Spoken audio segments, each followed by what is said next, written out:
Welcome to this video. I'd like to spend some time with you today about the economy of vice. Are you aware of something called the economy of vice? The concept of the economy of vice is referred to as the economic activities that involve morally or socially hostile behaviors, such as gambling, pornography, drugs, and other similar industries. These industries often generate substantial profits despite the controversies surrounding them. Let's move gently away from it for a minute, and let's talk about the economist Johan Huizinga, who wrote about the concept of homo ludens, so the playing man, translate gross. While Huizinga works doesn't explicitly frame the economy as solely based on vice, he did discuss the importance of play, games, and cultural activities in human society and their relationship to economic and social structure. In Homo Ludens, Huizinga explores how play and cultural activities are fundamental aspects of human behavior and how they shape societies. While not exclusively focused on vices, his work does touch on the broader cultural and social dimensions that contribute to the structure of economies and society. Now, this aspect of which is ludic, the playing aspect of man, which is important for man, for the individual himself, and for society, and for humanity in general, it's not what we're talking about when we say the economy of vice. Let's get into it a bit more precisely. Bernard Mandeville was a Dutch-British philosopher and economist. He wrote a controversial work titled The Fable of the Bees, or Private Vices, Public Benefits, in 1714. In this work, Mandeville famously argued that the individual vices and self-interest could unintentionally lead to the overall prosperity of society. You see the difference now here? We just moved to another level. He suggested that vices like luxury and self-indulgence, while seen negatively on an individual level, could stimulate economic activity and contribute to the greater good by generating demand for goods and services. We're getting there. Mandeville's ideas in the Fable of the Bees were quite provocative and sparked debates about relationship between personal behavior, societal norms, and economic outcomes. While his work doesn't directly state that the entire economy is based on vice, it does explore the notion that individual behaviors, even if they involve vices, can have unexpected positive effects on the broader society.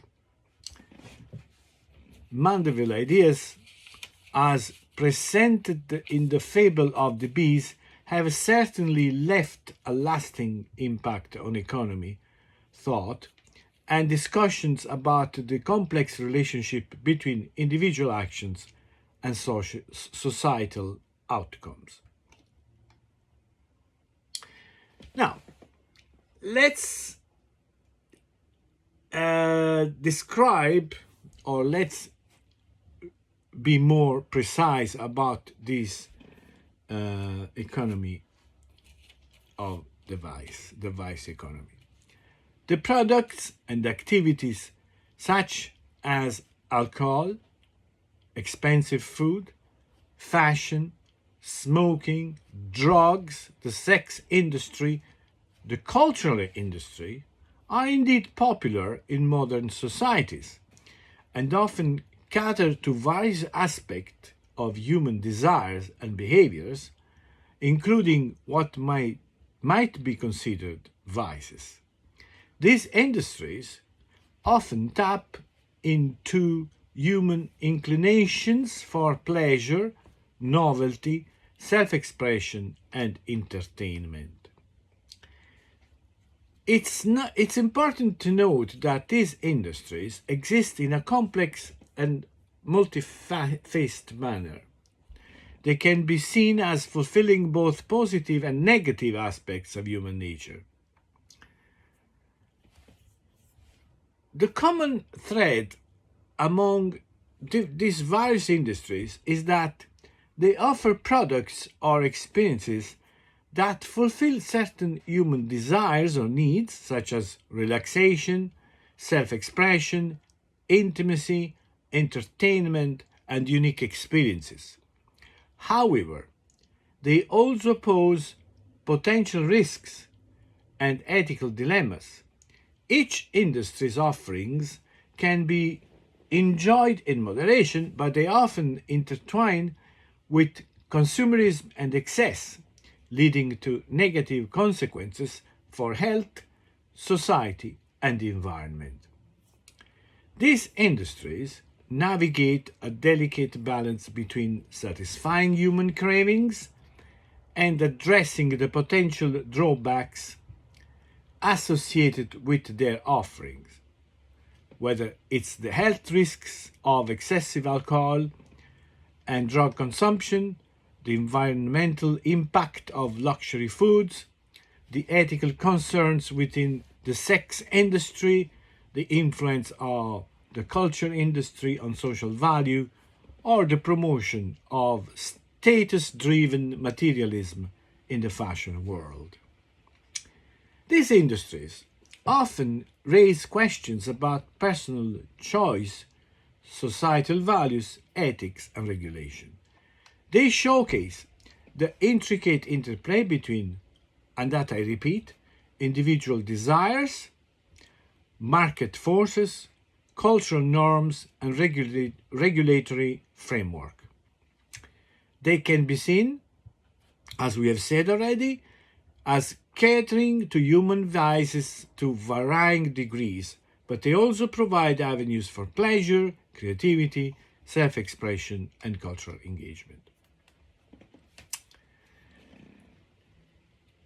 And therefore, if we continue with this Bernard Mandeville's approach, okay, these industries can be seen as playing a paradoxical role in the economy.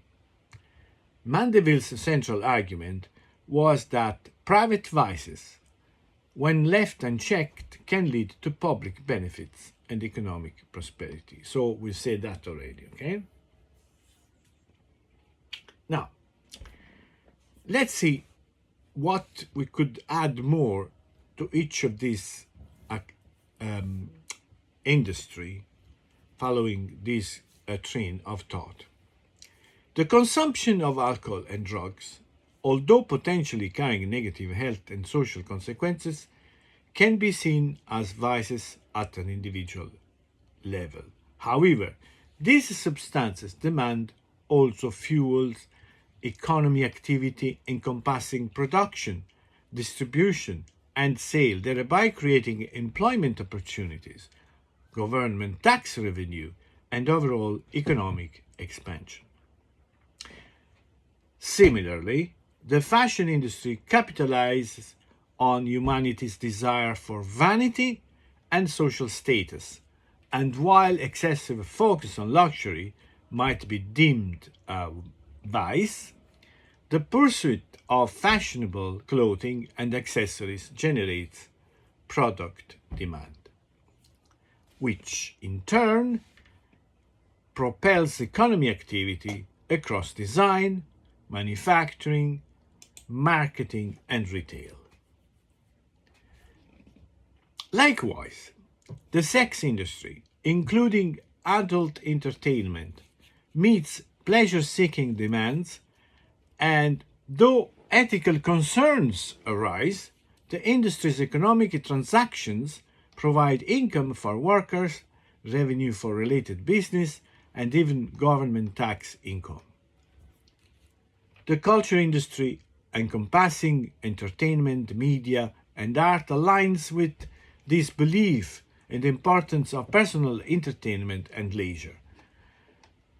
This industry's economic value is derived from ticket sales, subscriptions, advertising, and merchandise, offsetting certain aspects that might be viewed as vices with the stimulation of economic activities and cultural exchange.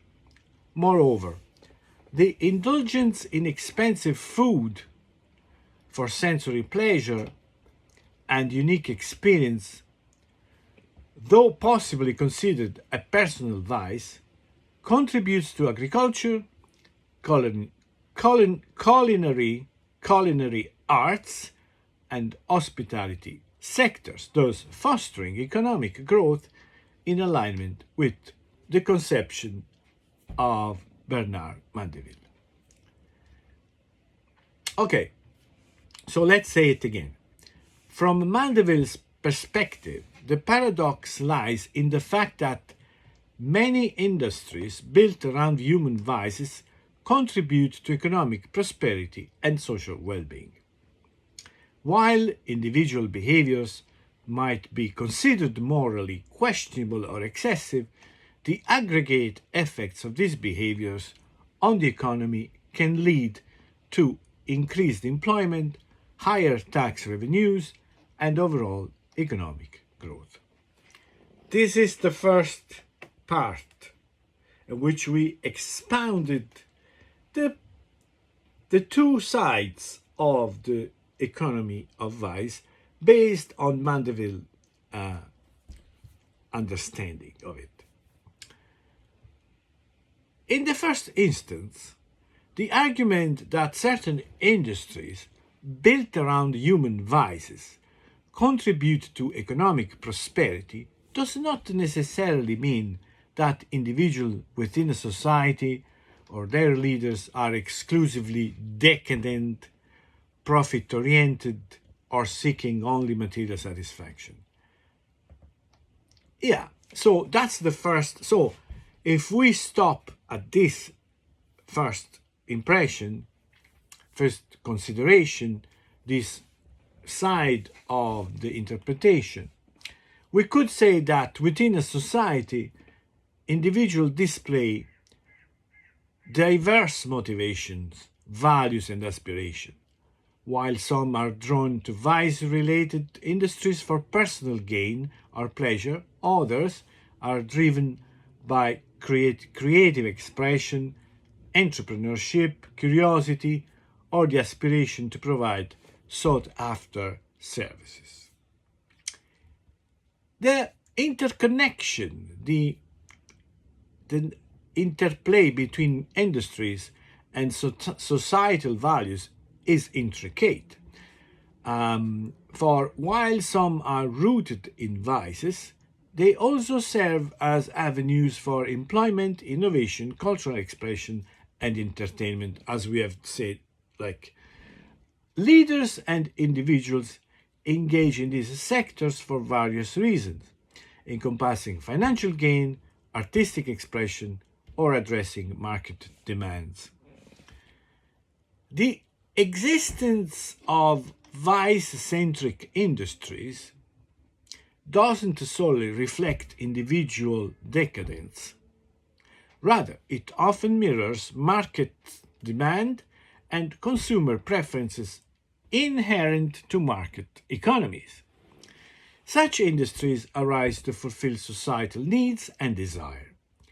Ethical consideration play a role as well, with some individuals and leaders participating in vice-related sectors to address concern, minimize harm, or offer safer alternatives. Amidst a complex economic landscape, vice-related industries coexist alongside sectors that positively contribute to society, including healthcare, education, technology, and social services. Cultural and historical factors exert influence too, as a societal value and norms are shaped by these contexts. Acceptance or rejection of vice-centered industries is guided by cultural norms, legal structure, and evolving attitudes over time. But we need to see another aspect, the quantity aspect. In fact, the question arises, what if the major profits come from this in a society, come from these industries, and we add from the arm industry?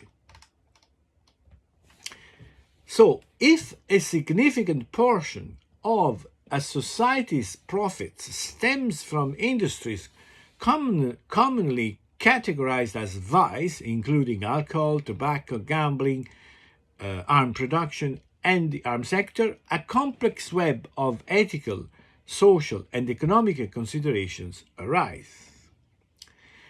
Ethical concerns surface in both arenas. The vice industry carry association with negative health impact, addiction, and social challenges, while the arms sector intertwines with global conflicts and violence. Okay, within this framework, the moral discourse opens doors to examining whether pursuing financial gain takes precedence of potential harm to individuals and communities. Such a big reliance, an important reliance on these industries intersects with the underpinning of dependency and economic structure. When these sectors dominate a nation's economic landscape, so when these sectors dominate a nation's economic landscape, it fosters reliance on areas that may not contribute to sustainable long-term development. Moreover, the profits stemming from these industries ripple through societal values and priorities, exerting influence on cultural attitudes, public discourse, and political decision-making. When a society heavily hinges on vice industries and the arms trade, it could reshape these facets to favor financial gains over other social needs, potentially tilting the balance. Resource allocation, too, emerges as a critical aspect. The channeling of economic resources into these industries might redirect investments from sectors fostering human well-being, education, healthcare, infrastructure, and environmental sustainability. This skewed allocation could hinder overall societal advancement. Ultimately, these considerations depend on the value and priority of a society, its leadership, and its citizens.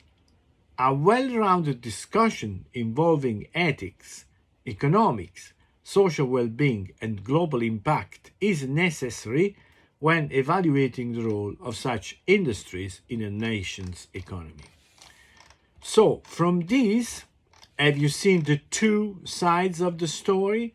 The one that says that it's good, can be good device for society on the economical side, but also there is the other aspect, the impact on society, the impact on policies on the other side.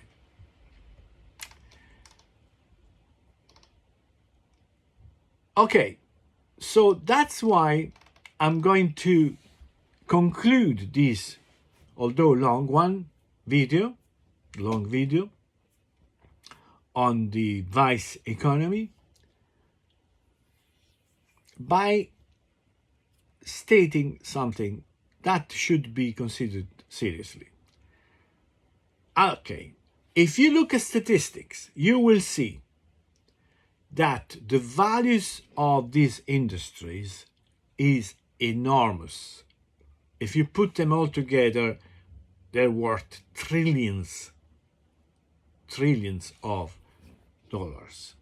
And it is evident that this represents a great portion of our economy. A strong statement needs to be made without trying to be politically correct and trying to make everyone happy.